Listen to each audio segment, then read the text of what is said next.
Today, I'm going to show you my complete SEO checklist. In fact, this is the same checklist I've used to get first page Google rankings for competitive keywords like keyword research tools and SEO campaign. I'm Brian Dean, the founder of Backlinko. And in this video, I'm going to walk you through my entire SEO checklist, step by step. Keep watching. When I first got started with SEO, I had no idea what I was doing. So I started to search for things like how to get higher Google rankings and how to SEO my site. And despite following all the advice that I read, my traffic didn't budge. It was really frustrating.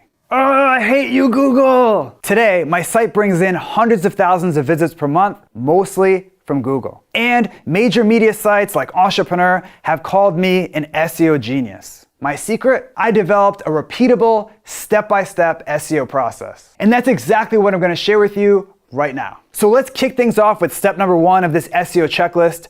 Set up essential SEO tools and plugins. Your first step is to make sure that you have 3 important SEO tools set up and ready to go. The first tool that every site needs to have is the Google Search Console. This tool makes it super easy to track your site's performance in Google. It can also help you find technical SEO problems that are holding you back. But most important of all, the Search Console shows you the exact keywords that you rank for and where you rank for them. And unlike third-party tools, this data comes straight from Google, so you know it's legit. The next tool you want to set up is Google Analytics. Google Analytics is the best way to see how people find and use your website. But that's just scratching the surface. With Google Analytics, you can do all sorts of cool stuff like find pages on your site that bring you traffic, identify the exact websites that send you traffic, your site's bounce rate, page views, and time on site, and lots more. Finally, if your site runs on WordPress,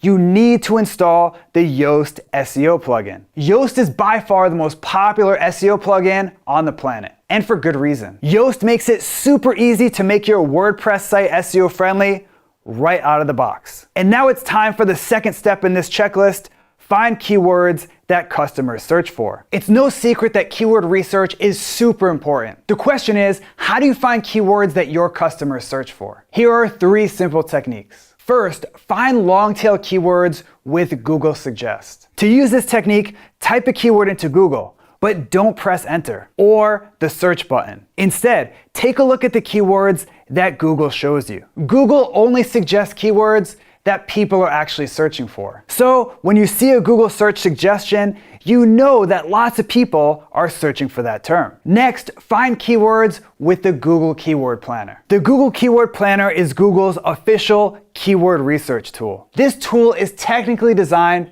for Google Ads, but it's still super useful for SEO keyword research. To use it, just enter a seed keyword and check out the suggestions that the tool spits out. That's all there is to it. Finally, spy on online communities. Fortunately, this isn't as creepy as it sounds. I'm talking about reading threads on sites like Reddit, Quora, and online forums. All you need to do is head over to the community and find questions that crop up again and again. For example, I noticed that a big chunk of the threads on the paleo subreddit are all about paleo and keto desserts. So if you ran a site in the paleo niche, terms like best paleo desserts and keto-friendly desserts would be great keywords to target. With that, let's jump into step number 3, keyword optimize your content. So you've installed all of the important SEO tools and you found a handful of keywords. Now it's time to actually optimize your site. Here's how. First, use your keyword in the first 100 words of your page. Google puts more weight on terms that show up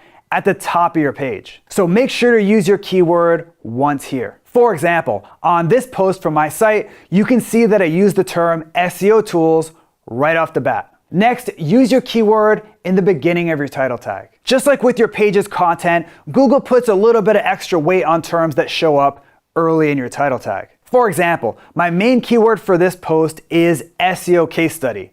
And as you can see, my title tag starts off with that keyword. Third, use short URLs that include your target keyword. Why is this important? Well, a recent SEO industry study found a correlation between short URLs and higher Google rankings. So you want to keep your URLs short and sweet. For example, this post on my site uses a super short URL. And that short URL is one of the main reasons that this page ranks #1 in Google for my target keyword, SEO techniques. Last up, you want to use your keyword in an H1, H2, or H3 tag. Honestly, H tags aren't really that important, but every little bit helps, especially if you're trying to target competitive keywords. For example, my main keyword for this page is content marketing tools. So I use that exact keyword inside of an H2 tag. Simple. Moving right along, let's quickly blast through the 4th step in this SEO checklist: find and fix technical SEO issues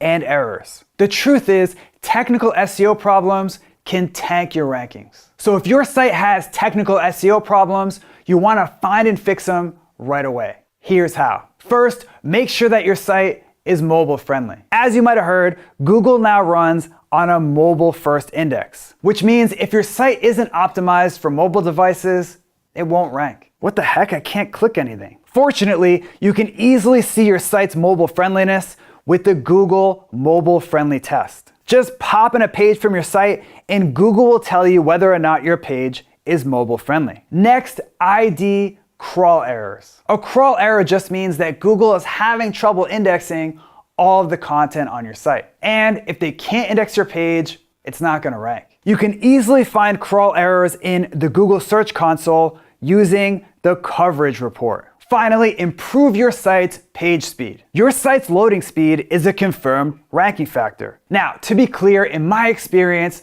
page loading speed isn't gonna make or break your rankings. But in general, the faster your site loads, the better. To evaluate your site's loading speed, check out Google's Page Speed Insights and webpagetest.org. Both tools give you a benchmark for how quickly your site loads. They also hook you up with recommendations to help you speed things up. Nice. And now it's time for our next step: create content designed to rank in Google. There's no denying it. If you want to rank in Google, you need to publish great content. But what is great content exactly? It's content that's great. In my mind, great content is content that actually ranks in Google. And now I'm going to show you exactly how to create the type of content that ranks on the first page of Google. First, create awesome content with the skyscraper technique. The skyscraper technique is a 3-step formula for creating amazing content. In fact, I use this technique to double my search engine traffic in 2 weeks. Here's the 3-step process. First, find a piece of content in your industry that's popular. Next, create something even better. And finally, promote that content. For example, last year I noticed that lots of people were writing about SEO for e-commerce. So I decided to take what was out there and make something even better. Specifically, I spent 20+ hours on an 8,000 word post called E-commerce SEO, the definitive guide. I promoted this post on social media and using email outreach. And this 3-step process brought in a massive spike in traffic. It also helped me crack the top 3 results for my target keyword, e-commerce SEO. Second, break your content down into chunks. Because here's the truth. No one, and I mean no one, likes reading giant walls of text like this. That's why I always break things down into chunks, because it makes my content super easy to read and skim. And because my content is easy to read, my bounce rate, a key Google ranking factor, is super low. More on that later. Next, make sure to cover everything there is to know about your topic. When I recently analyzed over 1 million Google search results, one thing was clear. Content that covers an entire topic in depth ranks above content that only covers part of a topic. For example, remember that e-commerce guide I mentioned earlier? Well, that ultimate guide could have been a lame blog post like 5 ways to get higher rankings for your e-commerce site. But I decided to create something that covered everything there is to know about optimizing e-commerce sites, which helped my page hit the first page of Google in record time. Besides making your content in-depth, you also want to use lots of multimedia on your page. I'm talking about stuff like images, polls, visual content, videos, charts, and infographics. For example, I use lots of screenshots, visuals, and videos in pretty much every post. Finally, you want to double down on content formats that are working best right now. I recently teamed up with BuzzSumo to analyze almost 1 billion blog posts. So what did we find? Well, there was some good news and some bad news. Let's get the bad news out of the way. The bad news is that most content is completely ignored. In fact, we found that 94% of all published content gets 0 external links. That's right, 0. Now for the good news. There are certain content formats that attract more backlinks than others. We found that why posts, what posts, and infographics get significantly more backlinks than other content formats. For example, this why post has been linked to over 50,000 times. Obviously, you can't just publish a why post or an infographic and expect the links to roll in. But our data shows that sticking to these 3 content formats can increase the odds that people link to your stuff. Speaking of links, it's time for the last step in this checklist: build links to your website. So, are backlinks still important for SEO? Heck yeah. In fact, a recent study by Stone Temple Consulting found that backlinks are still one of Google's most important ranking factors. The bottom line, if you're serious about ranking in Google, you need backlinks. And let me walk you through a handful of link building strategies that are working great right now. First up, build backlinks using link roundups. Link roundups are one of my all-time favorite ways to get backlinks. Why? Because the entire point of a roundup is to link to amazing content. So if you publish something amazing on your site, there's a good chance that you could get a link from a roundup. For example, here's a roundup in the marketing space. They link to the best content about SEO and content marketing that came out over the last week or so. Lucky for me, I had recently published a giant guide to SEO. And because my post was a good fit for their roundup, they happily linked to me. Next, build links using strategic guest posting. So why do I say strategic guest posting and not just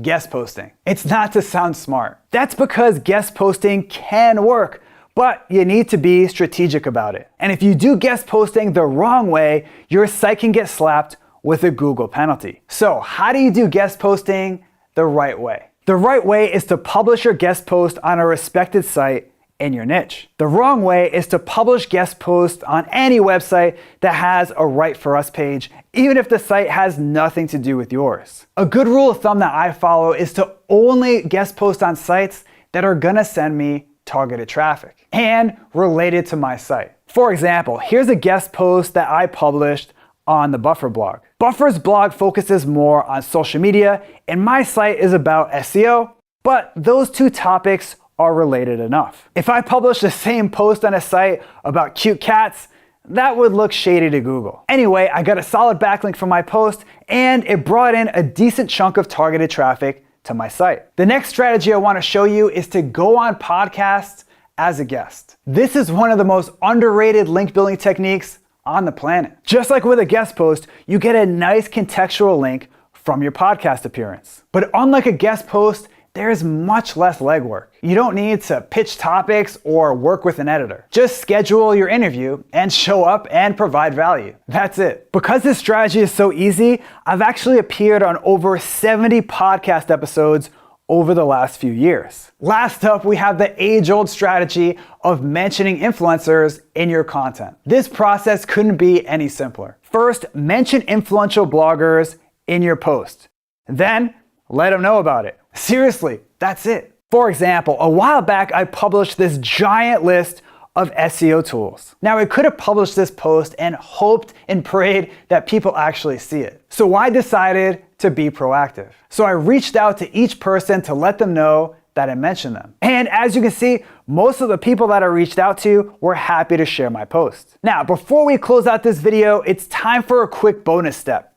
Tap into advanced SEO techniques and strategies. At this point, you've got the basics down. So let me walk you through a handful of advanced SEO tips and strategies that are working really well right now. My first advanced SEO tip is to delete what I call zombie pages. Zombie pages are pages on your site that don't bring in any traffic. And as it turns out, Google hates sites with lots of zombie pages. In fact, a Google employee recently stated that they prefer to rank sites that have a small number of high quality pages over those that are bloated with lots of pages that don't provide any value. That's why I make sure that every page on my site is awesome. In fact, Backlinko generates over 300,000 visitors per month. And to date, I've only published around 70 total blog posts. How is this possible? It's because when it comes to content, I focus 100% on quality, not quantity. To be clear, you don't want to start deleting pages